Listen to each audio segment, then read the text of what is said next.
Good afternoon, everyone. Welcome to the latest in our Encompass webinar series. My name is Christopher Shipley. I'm the Executive Director of Public Policy here at Encompass. Today's webinar is entitled Number Reputation Optimization, Marketing Successfully on the Phone Channel in 2024. And today's webinar will break down the importance of optimizing your business phone channel strategy to ensure success on the phone channel while addressing the major changes within the telecom space. Businesses using the phone to contact leads and customers must adapt to the changes to stay compliant. And today's webinar will explain how to do so from setup to execution. We are thrilled to be joined by one of our newest marketplace members, Caller ID Reputation. Gerry Christensen is the head of partnerships and regulatory compliance for Caller ID Reputation, and he's going to deliver today's presentation, followed by some questions. Gerry, thanks so much for being with us. I'm going to hand the floor over to you. Thank you, Chris. I appreciate it, and very honored to be here. And also, we're very happy to be a member of Encompass. Caller ID Reputation has been a company for about 5 years, but this is actually our first year as a member of Encompass. And I'll touch on some of the reasons why we joined throughout my presentation.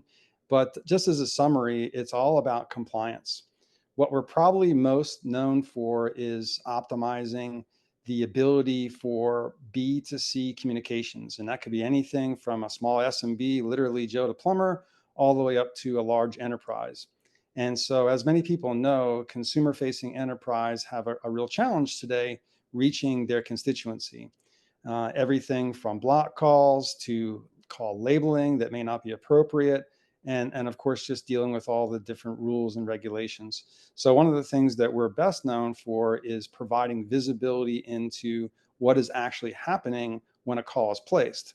And we do that via what we call our device cloud, which is the ability to capture a screenshot from a real live phone with a real live service plan for our customers so that they can see what's happening when they place a call. So for example, they may see that the call goes through just fine, exactly the way they want it to. Maybe it shows the number, maybe it shows the name, maybe it's even a branded call. Or perhaps it doesn't go through at all, which may be indicative that the call is blocked for some reason, which would be a big problem, of course. But more often than we all like, there's adverse call labeling. So that could be something like spam or scam likely, or some kind of a label that takes the place of the name of the company, and also just provides a general advisory to the consumer that might otherwise answer that call that they should beware.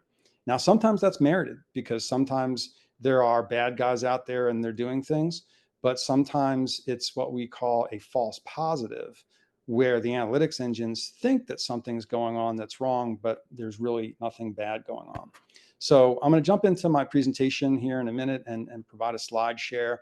But I just wanted to kind of provide that preamble that where we come from, our DNA is primarily enabling businesses to get around those obstacles, to be able to legitimately prove that they are an ethical, moral, legal entity, and that they deserve the right to have their, from a UI UX perspective, have their calls presented the way they're supposed to. And we also help them fix that as well.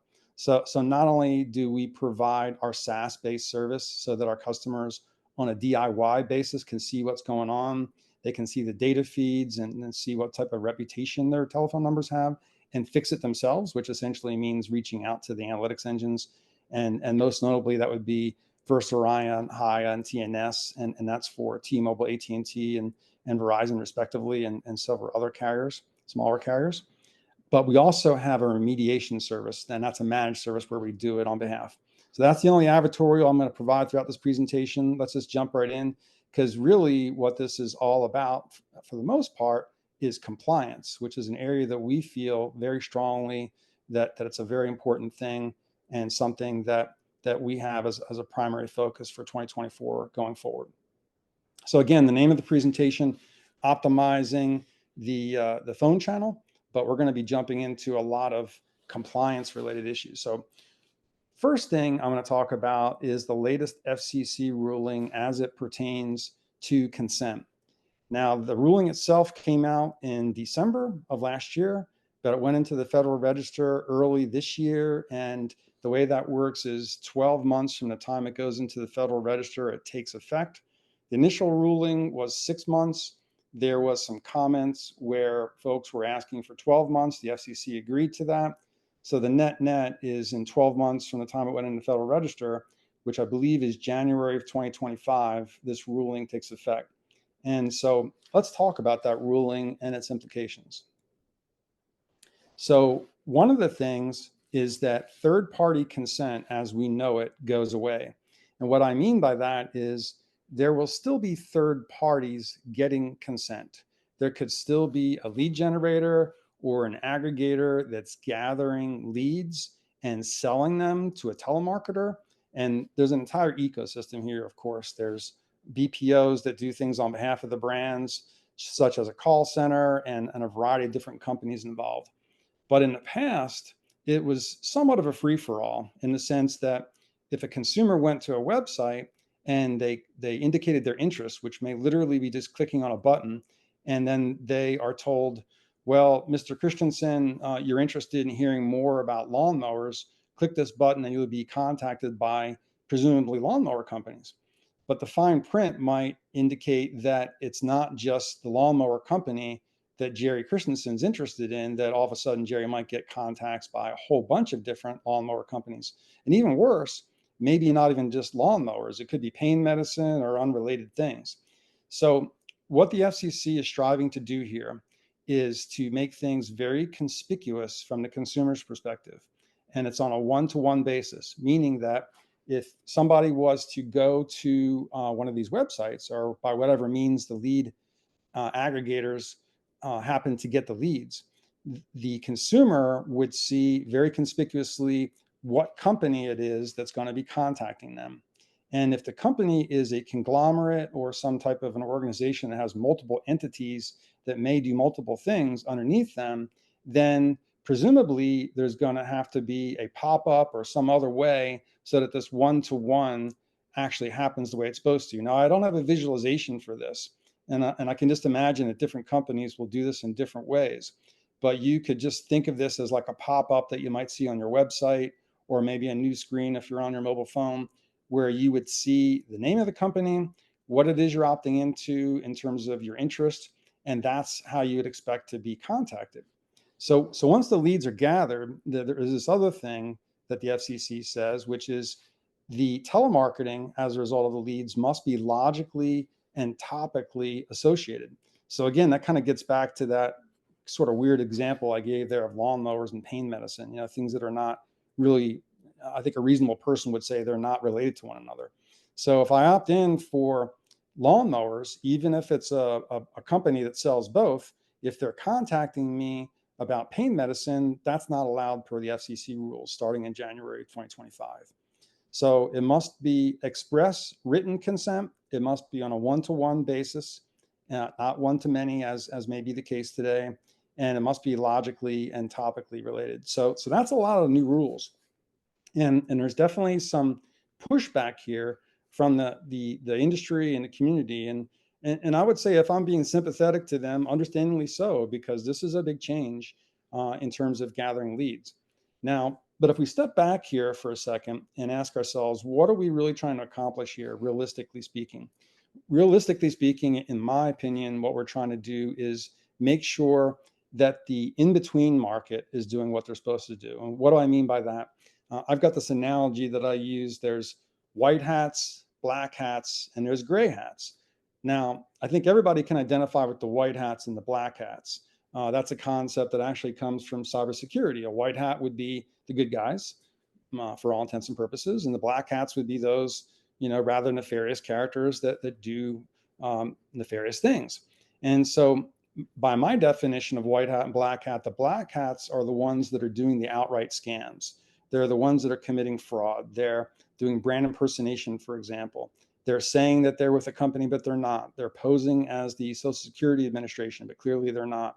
And by and large, what they're trying to do is violate the spirit and intent of the Truth in Caller ID Act, which basically says if you contact somebody, whether you're doing number spoofing or not, if you're contacting somebody and you try to extract something of monetary value or otherwise harm them, such as identity theft, then that's illegal. And so in my definition, that's a black hat. White hats clearly are those that are striving to do everything they possibly can typically within commercial reason, things that are commercially reasonable, to be as compliant as they can be. So if we kind of set the landscape for this, I think that this ruling really is focused on that in-between market. Let's call them the gray hats. The gray hats would be those that are not defrauding people. They're not making calls to try to steal people's money, but they may be violating TCPA and they may be violating some other rules that we're going to get into here in just a moment. But for this particular ruling, I think it's going to have the most value and the most bearing on that gray market, because by definition, the black hats don't care. Case in point, people like to complain about the federal do not call registry, and they like to disparage it and say, well, it hasn't done anything to stop robocalls and all this bad stuff. Well, I think that that's not fair, because I think it's actually done a lot to stop robocalls that people don't want. But where it's done things to stop is in the gray area and the white area, not the black hats. Because again, by definition, the black hats are going to do pretty much whatever they want if they think they can act with impunity. And we're going to talk about that in a moment as well when we talk some more about compliance. But I just wanted to start in this area, and I'm really hopeful that there'll be some questions generated from this, because this is a really big deal, this FCC ruling as it pertains to consent. And again, third-party consent does not exactly go away, but it's going to change, meaning that if you're an arm's length individual or organization gathering leads on behalf of a BPO or a brand, you've got to follow these rules. And or if you don't follow these rules, whoever's buying the leads has to be really careful that they can discern if they follow these rules or not, because you may be called upon to be able to testify whether or not you actually have followed these rules. And that gets to another really important point before we leave this. I feel strongly that not only does all this need to be in place from a lead generation perspective, the ability to have express written consent on a one-to-one basis, and of course the appropriate actual telemarketing follow-up that I mentioned, logically and topically related, but also it has to all be documented. And I would argue that it needs to be documented in such a way that it's automated, from the ability to be able to prove that you have consent. That's really important, because it's one thing to say that you're following the rules and that you have consent. It's another thing to be able to efficiently and effectively prove that. And I would argue, and I think most people would agree, that you don't want to have to prove that as a result of a complaint that follows a lawsuit. Because when there's a complaint, when there's a lawsuit, there's discovery, and then one has to prove what's going on. I'm familiar with this myself because I've been an expert on cases, including TCPA. So I know how this works. It's really expensive and time consuming to do that type of thing. And so my rhetorical question is, wouldn't it be a lot easier to just have a system that's automated, where you could just simply prove that you have consent if anybody questions? And the anybody that's questioning is typically not going to be just anybody. It's going to be a regulatory body, or it's going to be perhaps a law firm if they have a legal right of inquiry to do so, or maybe a state AG office or something like that. So before we close out this section, which again is a very important big thing that just came up, those are my thoughts about this. And if there's any additional questions on that, we'll handle that in Q&A. So moving on, there are a lot of other compliance areas. And again, the reason that we're even talking about compliance in this presentation is that this is a really important add-on to the whole notion of optimizing B2C communications. And if you're optimizing B2C communications, you're kind of chasing your tail if you fix your reputation and you're not compliant, because sure enough, your reputation is going to be tainted once again. So compliance is not just important from a legal regulatory perspective. It's really important to have phone numbers that are valuable in the sense that you're doing the right thing, your calls go through, they have every opportunity of being answered by a consumer when you call them. So here's some of those areas. And I created this Venn diagram a while back because it covers a lot of the different areas, and also that there is some overlap. And I'm not going to get into the overlap during this presentation. That perhaps would be a good follow-up, or if anybody has any questions. But at the top, we have the Federal Trade Commission's telemarketing sales rule. Now, that's a really important one. There's been some tenets within that rule that have been around for a while that I'm very keenly aware of. Things such as when a organization contacts a consumer, it's not enough to just say something like, hey, this is Gerry Christensen, or this is Gerry calling about your car warranty. You must say, hey, this is Gerry, or this is Ford Motor Company, or something like that. So what that speaks to is there is part of the telemarketing sales rule, TSR, that says that you must self-identify. There's another part of it that says you must provide a valid callback number for opt-out. So those would be two examples where, in this case, if the pre-recorded audio that's left behind on an answering service or an answering machine, if it's lacking either one of those two, that's a violation, and that's actually unlawful. Again, it's not a scam, it's not fraud necessarily, but it is unlawful, and it subjects the call to being blocked because it's unlawful. Some other areas to consider, I mentioned this earlier, the federal TCPA rules. There's also state TCPA rules and state statutes, and there's some overlap there with the federal TCPA. And there's also some other areas that kind of go above and beyond at the state level. And there is some variance state by state, but most of them are generally the same for certain things, such as, generally speaking, you're not allowed to call somebody before 8 o'clock in the morning. Some states, I think it might be 9 o'clock in the morning, things like that. So there are some state specific rules. Now, the way that that's implemented sometimes can be tricky because I'm a perfect example. My cell phone number is from Colorado. So the exchange, the MPA NXX and the exchange is from Colorado. So if somebody calls me and I happen to currently live in a state of South Carolina, or if I'm roaming somewhere else, then how's that treated? Well, it's probably treated by Colorado rules just because that's my telephone number. But that's an interesting little twist to some of these regulations. But the important thing is that there's a lot of different things to consider if you want to optimize your calls, if you want to make sure that your calls are not blocked, if you want to make sure you don't get adverse call labeling. And these are all things that caller ID reputation that we look out for through the different data feeds we have. We've got over a dozen, I think it's going on like 15 or 16 different data feeds at this point, from analytics engines, from honeypots, from various sources, where we look to see what's going on with calls. So that's how we have visibility into this. So it all starts with getting registered. And so we don't look for this if we don't have an inclination to do so. And we don't look for these kinds of things unless somebody's a customer, because we do run a business and we do have costs. And so we don't look for violations just for the sake of doing so and being a good Samaritan. We look for this for our customers, and we look for it for our customers' benefit. Again, this is serving that kind of in-between market, the gray market that I refer to. And what I've found throughout my career is that, generally speaking, the bad guys want to fly under the radar. So by definition, anybody that registers their number with caller ID reputation or anybody else is probably not going to be a black hat. They're probably not going to be seeking to defraud somebody. It's possible. And if I ever come across it, or if we do, we'll certainly do something about that. We'll handle that. But more than likely, if there is any compliance issues, it's going to be things like calling numbers on the do not call list, or maybe our customers are not using the reassigned number database, which, by the way, we encourage.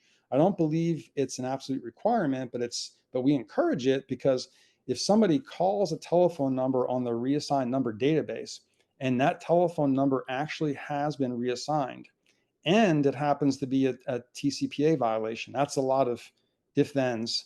But if all those things happen, there could be some liability involved with the BPO and or the brand, because they did not take advantage of the R&D. So it provides a bit of safe harbor that if you actually do a lookup on the reassigned number database, which is a repository of numbers for 90 days, any numbers that are used to be, I'll give a specific example. Gerry Christensen used to have a telephone number. He went to a different carrier. Instead of doing number portability, he didn't want that number anymore. He just got rid of it. He gets a new number.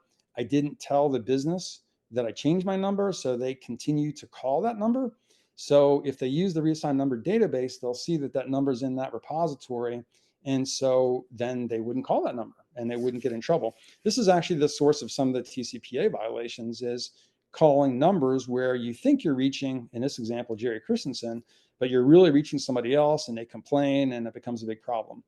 So those are two examples, DNC and the reassigned number database. But there's a lot of others. And some of this data is not necessarily readily available to everybody. Some of the data feeds that caller ID reputation has and that we take advantage of is secret sauce of our own, but some of it is partners that we work with. Things like DNO, the do not originate data. A number could be do not originate for a variety of reasons. One of those reasons is maybe it's an impossible number, a number that could never exist. Maybe it's a number that's not part of the North American number plan.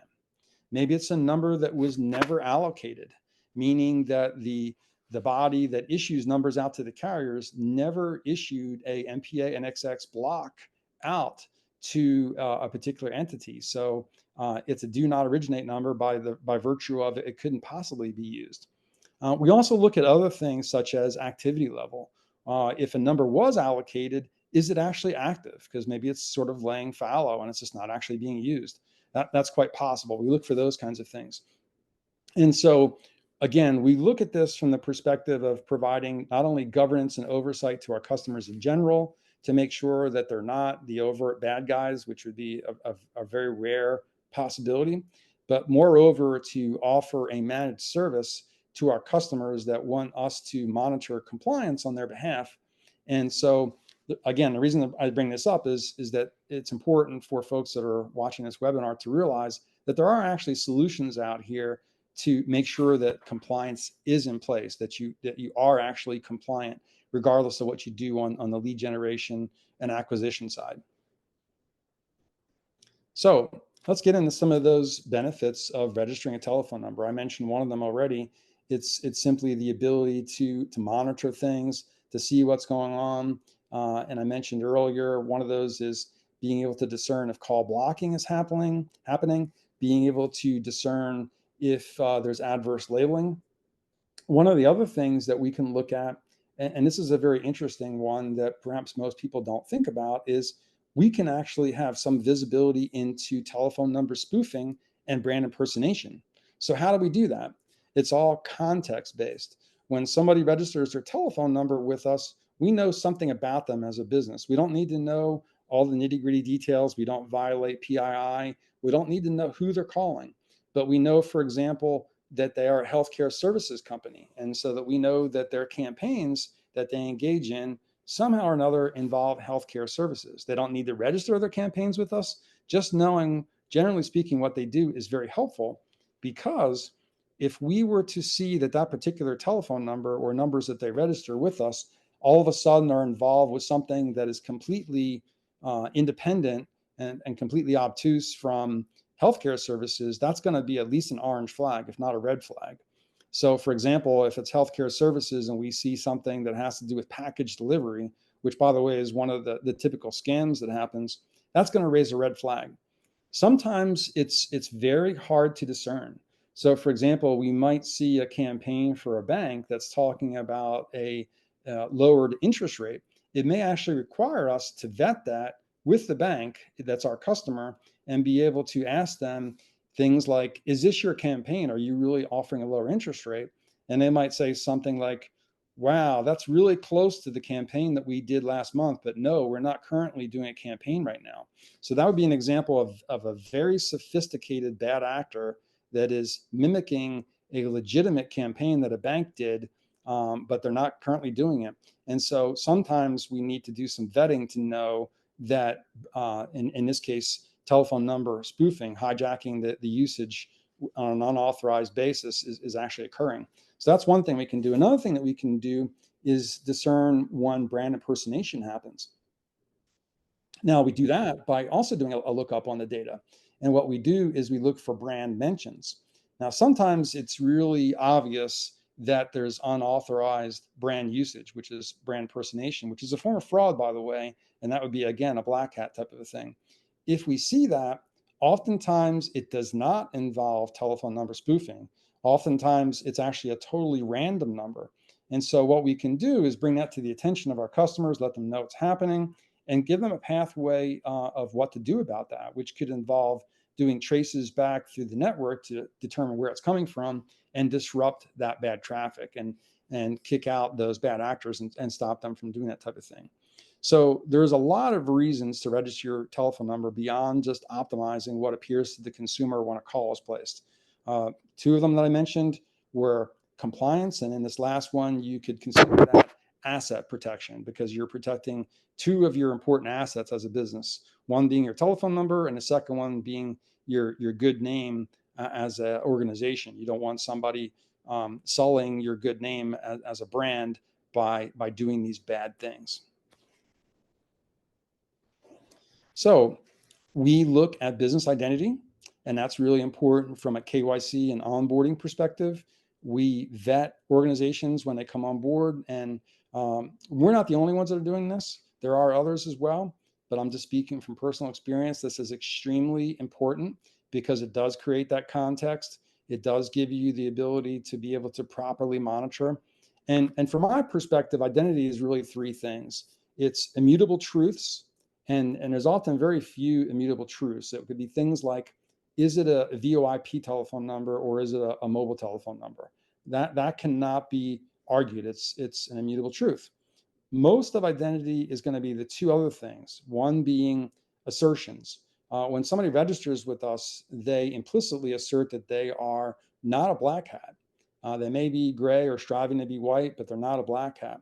So the third thing about identity is monitoring, because it's important to monitor behaviors of any entity. And I say business identity, but it could really be business or government or an NGO. So really it's organizational identity. It's important to monitor these organizations to know what they're actually doing so that you can constantly challenge your assumption about what they're asserting. It's kind of like the scientific method. You have a assumption, a hypothesis, you gather data. If things vary from that, especially if there's a high correlation, you question that, you retest it, and maybe you come up with a new hypothesis. That's how science works. And that's the method that we use in monitoring. We look at that from two perspectives: number reputation, which I have here in number 2, and number 3, which I have under per call treatment. The per call treatment is visibility through, in our case, we use this thing called the device cloud I mentioned earlier. And what we do is we provide visibility into what's actually happening when the calls are placed.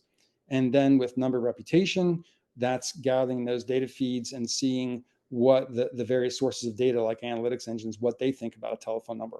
So that's really important because that provides both the what is happening as well as the why. And together that's really powerful because, for example, if you're seeing a spam label and then you look at the data, you might be able to discern why. If you don't see any labels, then you might want to look at your data and assume that what you're doing is good. Keep doing what you're doing.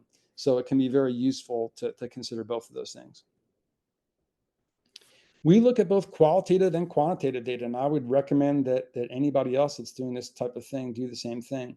Event-based data is going to be, just as the name implies, it's going to be things like number of calls, call duration, frequency of calls, what is the A number, which is the calling party, what is the B number, which is the called party, what types of patterns can you discern from that?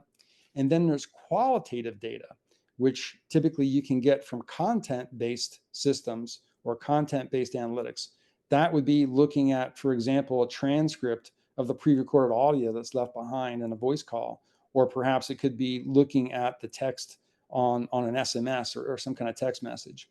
And so it's important to look at all different types of sources of data and to consider them as a whole when you're making an informed decision. And there's, as I just said a moment ago, there's multiple things to take into consideration with respect to number reputation. We use all of our different data sources, but we also have some proprietary ways of looking at data and discerning whether or not action needs to be taken, which could be to rectify a legitimate non-compliance issue, or whether it is a situation where a number is erroneously treated and just simply needs to be adjusted. I won't go through each one of these. The general steps are monitor what's going on. I talked about that already, looking at the what and the why. Managing, a lot of that is working with the entity, whether it's working with the business, the brand directly, or perhaps their BPO operation to talk to them about best practices, let them know what they can do to do things differently, let them know what's on the horizon in terms of new things that are coming, such as the current version of branded calling and the more advanced version of branded calling that will be generally available soon, which is called rich call data. And then also remediate. And I touched on this earlier. Remediate essentially is remedying a situation where we will reach out on behalf of customers to the analytics engines and let them know what's going on. And my approach to that is one of triage, where if you can rule out that it's not outright fraud, and it very rarely is with one of our customers. In fact, I've never seen it. I'm not sure if it's ever happened. If you can rule that out, and if you can rule out that there's anything unlawful happening, which again is not necessarily fraud. It could be a telemarketing sales rule violation, potential TCPA violation. If you can rule out those two, and if you can discern that maybe the analytics engines just see a number as spammy, sometimes that's because of crowdsourced feedback. And sometimes the crowd's wrong. Sometimes the crowd can even game the system. In the case of debt collectors, it's quite possible that if they get their friends to complain, then that trips a switch on the algorithm and all of a sudden it's considered spammy. But oftentimes, with these algorithms, with the analytics engines, which are highly proprietary, and they're not going to tell you how they work, it's something else that we just don't have visibility into, and that's why there's often a very high touch involved with this, where we work very closely. We do this level of triage, and it's a highly collaborative effort where we discern, does a telephone number deserve to have pristine treatment, or does it really deserve a flag such as spam likely or that type of thing? So let's talk a little bit about branding. Today's branding is a variety of different things. It could be just calling name, which is kind of the old school way of doing it, which the terminating switch will launch a query to a database. It'll get the name that's associated with the number, and it'll present that to the user that's getting a call. Now, one of the challenges with that is telephone number spoofing. If it happens to be a spoofed number, and then you do a lookup based on that spoofed number, it's possible that it shows a legitimate company name that's associated with a call that's actually not that business. So that would be really bad. That type of thing can happen, and it does happen. Another way of providing branding would be a branded call. Now, the way branded calling is done today is there's really just kind of three main companies that do that. That would be First Orion and Newstar, which is known as TransUnion now because they purchased them, and TNS, which is Transaction Network Services. Now, they are the ones that actually serve up that branding experience, and they also work with authentication and validation companies to verify that on a per call basis, that call spoofing is not occurring. And again, that's very important because, in my opinion, one of the worst things that could happen would be you offer a branded call experience to a consumer and it's really not them. In fact, I think that would probably be setting up the parties involved with that to some level of liability if that happens. Because the whole idea here as an industry, if I could step back for a moment, is we want to establish a trust framework. In fact, I'm going to be talking about that. I'll give a little shout out to the CCA, the Cloud Communications Alliance Association. We're going to be having the Cloud Connections meeting in April, and I'm going to be presenting about the trust framework. And the whole idea is that we look at these individual silos of different technologies and solutions and try to determine how we can optimize them as a whole. And this is one of them, this being the UI UX area. So another version of branded calling that's coming, and there's actually an effort underway through the CTIA, is to get all interested parties involved to provide sort of a different variant of this, which is called rich call data.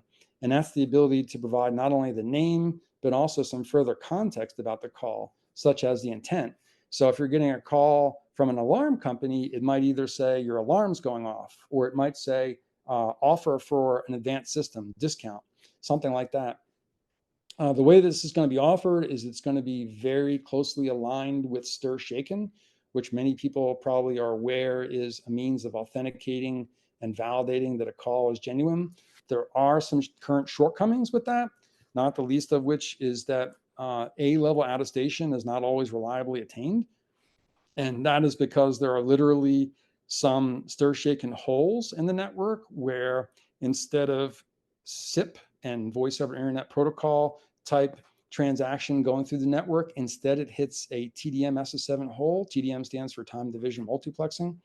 And when that happens, the token is stripped. So that means that the far side that needs to do the validation, that does the shaken part, does not know the original attestation. When somebody signs the call as A, for example, and a token gets stripped, by the time it gets to the far side, most likely it's going to be C attestation, just because somebody puts some C level attestation on there, because it's going to come across with no attestation because it gets stripped. So that's a problem in general, and it's a problem for this RCD based branded calling, because it relies on that, reliably getting that. But I'm very bullish about it, and if you have a long term time horizon, you have to feel positive that once that and some other improvements in this trust framework, once they're rolled out, the whole idea is that we get to the point where consumers can recognize a truly trusted call, whether that's a branded call or maybe it's some other means of conveying that. Right now, I'm not a really big fan of the little green check mark that you see. Sometimes there'll be a green check mark, sometimes it'll say verified call. Literally, all that means is that the call got some level of stir, shake, and treatment. That's all it means. It doesn't mean that it's necessarily a vetted call. It doesn't mean that there's necessarily KYC. It doesn't even necessarily mean that it's a good actor. It could be a bad actor trying to fraud you, or at least violating TCPA. So in my mind, it kind of does a disservice to consumers to continue to rely on that. Right now, arguably, it's perhaps the best thing we have, but it's not something that's really, in my opinion, training consumers to recognize a completely trusted call. So as an industry, we're working on that. Branded calling is one of the things, one of the ways of doing that. But if not all businesses use branded calling, then we've got a gap there. So in my opinion, we need to have some other way, in addition to branded calling, to be able to, at the UI UX level, let consumers know that they can trust a call. All right, so that's the end of my presentation. And with that, hopefully we've got some questions here. I'd like to turn it over and have some Q&A. Well, thanks very much, Gerry. That is all really, really interesting information. And, we've got so many voice providers, as members that are going to be working with their customers over the next couple of years on these very issues. I think they're all going to find that really, really interesting. We don't have any right now, but lucky for me, I've always got questions. So, and I will point out that, as one of Encompass's attorneys, I'm sorry, Gerry, a lot of my questions are probably going to be a little more regulatory in nature. So if folks have questions about the business of caller ID reputation, or about some of the things that Gerry was talking about, I really want to encourage you to add your questions to the Q&A right now. But let me start, and by going back, I think, to the very beginning of your presentation, and I'll kind of work my way through some of the things that I heard, as I listened in at the same time. I wanted to go back to the commission's, most recent December order on lead generation, and on trying to close that loophole that they did. As I said, a lot of different kinds of voice service providers, amongst our members. I think I know the answer to this question, but I just tell me, what kind of impacts will those new requirements have on voice service providers? Specifically, are those providers going to face any kind of liability, or will they be forced to take action maybe against some of their customers that are running afoul of those new rules, that aren't necessarily getting consent, for some of the leads that they're being used to call customers? So that's a great question, but before I answer, I want to make sure I answer the question I think I'm answering. So when you say voice service providers, are you talking about communication service providers? Or are you talking about maybe somebody that's a BPO, like a CCAS or somebody like that? Or are you literally talking about a carrier, like an intermediate network operator or a terminating service provider? Well, I was talking about the intermediate. However, I'd be curious, to know about both sides, and whether or not, if you need to distinguish between those. I mean, I think it'd be important for the listeners to hear. Absolutely. Well, I will give you more of my business hat or engineering hat answer rather than a legal hat, because number one, Sure. I'm not an attorney and I'm not Perfect. authorized to provide legal advice. So this is not legal advice. But my best read on this most recent order is it has no bearing whatsoever on either originating communication service providers, intermediate network operators, or terminating service providers. And when I say it has no bearing on them, what I mean by that is they already have rules in place that say that they're not allowed to originate or transit illegal calls. That's already in place. And there's a wide range of legality per se. I touched on some of that. Some is the obvious black hat, trying to defraud somebody, hijacking a number without their permission, regardless of whether you're trying to defraud somebody. There's sort of an interesting loophole in the United States where my understanding is the spoofing of a telephone number is not illegal in and of itself as long as you don't have ill intent, and it's really based on intent. It's not based on what you do or don't do. It's really intent. Mm-hmm. But I would say the spirit and intent of the Truth in Caller ID Act really should apply to whether a spoof call happens or not. So in other words, it could be just a number that's in the pool. And I can touch on in a minute what one of the biggest problems is in the industry beyond spoofing that a lot of people don't talk about. I'd love, so I'll feed you a question if you don't have it already that I think is one of the biggest hot buttons. But this consent order, I think in some ways it will help the carriers, originators, intermediate network operators, or terminate. It'll help them in the sense that they'll probably have less unlawful traffic. They won't have less of the black hats because the black hats, if they can act with impunity, they'll still Sure. keep doing that. Yeah. So when we see these monthly things that come out from, somebody like RoboKiller or Umail or these different things that we come out, they don't dissect it and say necessarily, well, here's the worst of the worst and here's this. They just say, how many robocalls do we have? So it may reduce the number of robocalls. It's not necessarily going to reduce the impact of those robocalls in terms of the black hats. Where it has the most bearing is going to be on anybody that might have liability if they're found violating TCPA.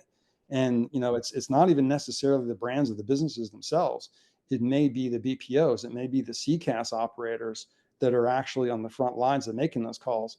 So Right. what's going to be really important for them is for them to look at where they get their leads from, where they captured in the right way. And by the way, I've heard, and I'll give a shout out to the Troutman and Amin law firm because they're probably the earliest and most vocal about some of this stuff.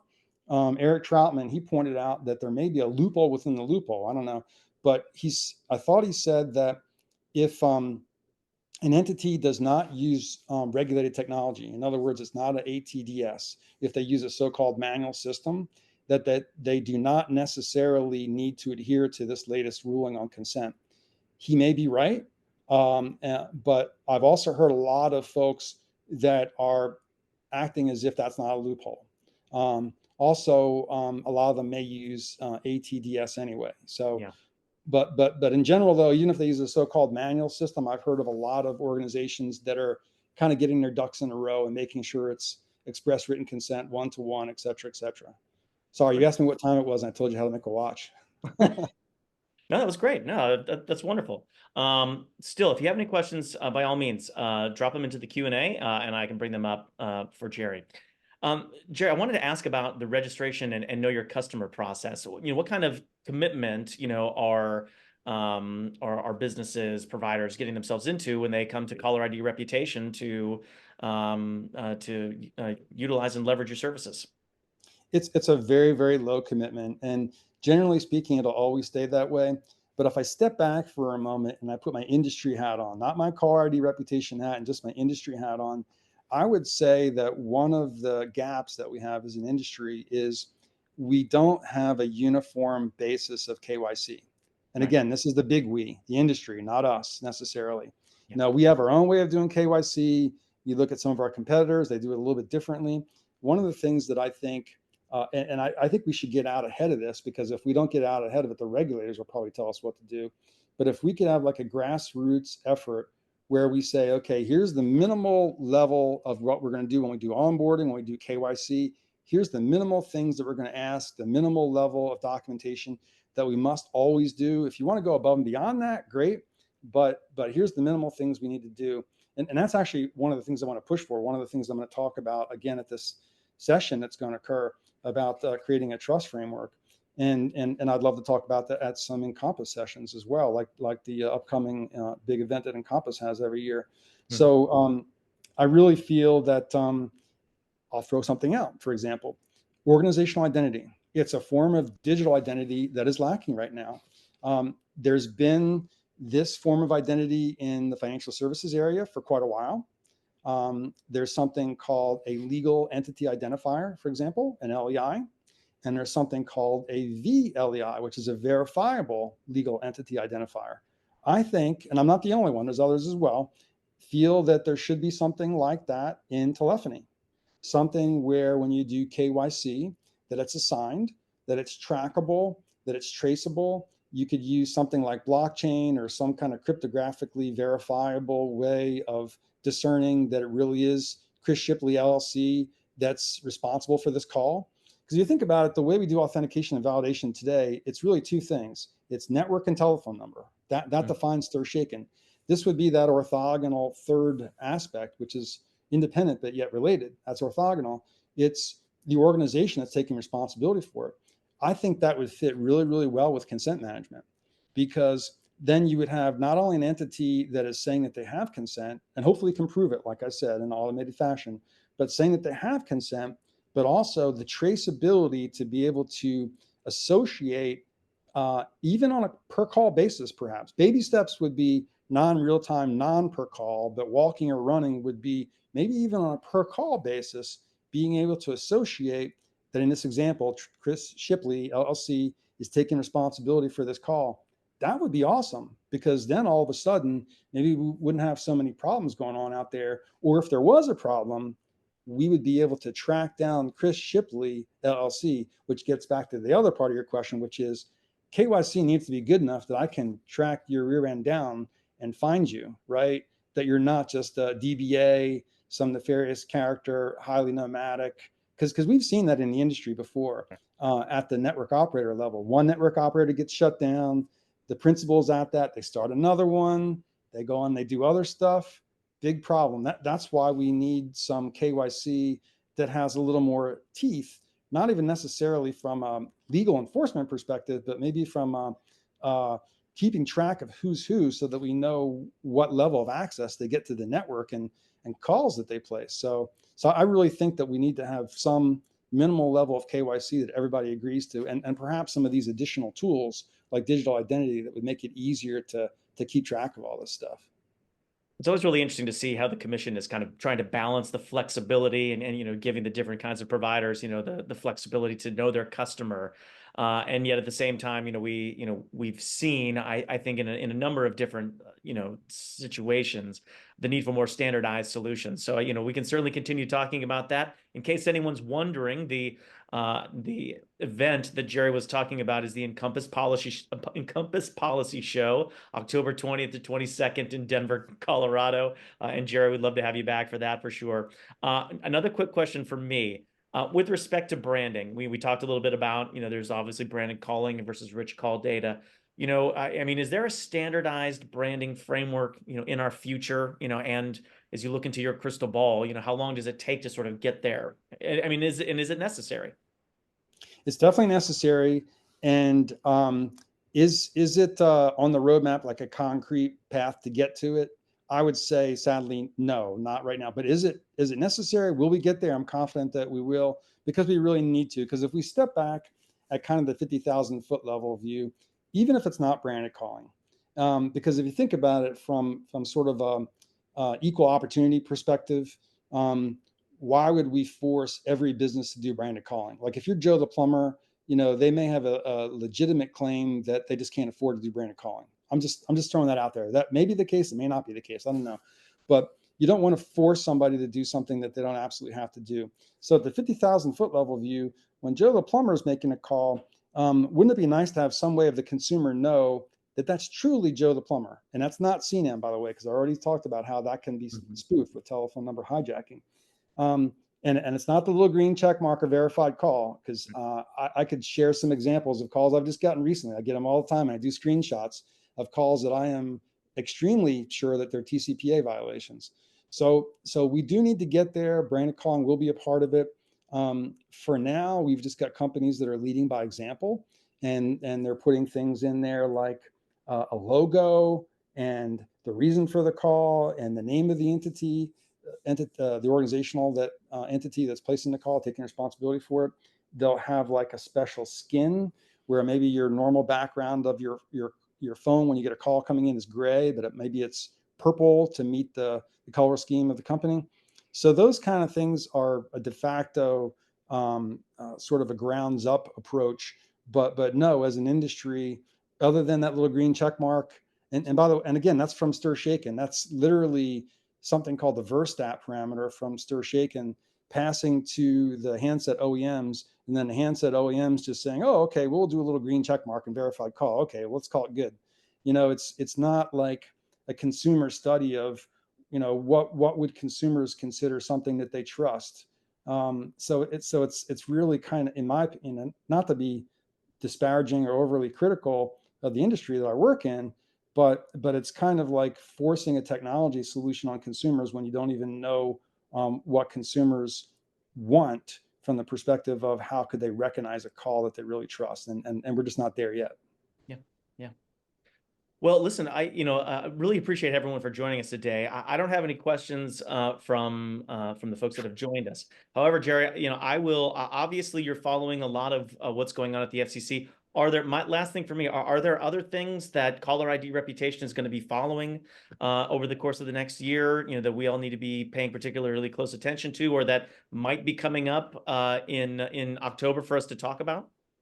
Well, I hit on all the main things that impact us today that are on the near term horizon. But I would say something that is starting to come over the horizon and everybody should be concerned about is of course, deep fakes, synthetic voice, conversational AI. There's already been a ruling that synthetic voice is covered under the Federal Trade Commission's telemarketing sales rule. So double thumbs up on that. It just kind of makes sense that it should be covered under that. But that's really just an affirmation of a ruling, a law that's already in place. What I think we need, since these kinds of technologies are already, the genie's already out of the box, we can't put it back in. So it's not enough for the in my opinion, not to be over the top of the FCC, because they're working their tails off there and doing good work.